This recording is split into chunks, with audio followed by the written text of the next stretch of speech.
Նախ թավայի մեջ լցնում ենք 2-ից 3 ճաշի գթալ յուղ, այնուհետև ավելացնում ենք նուշ և հնդկական ընկույզ,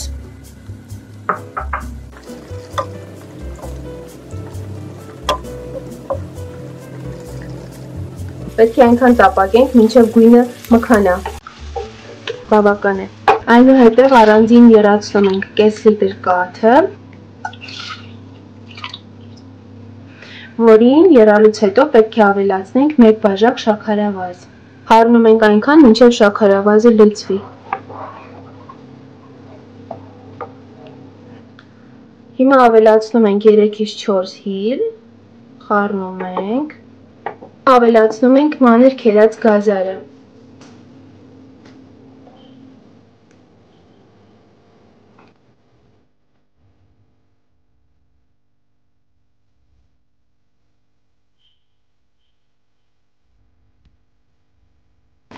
հիմա ճիշտ ժամանակն է ավելացնելու մեր բոված եփված ընդեղենը,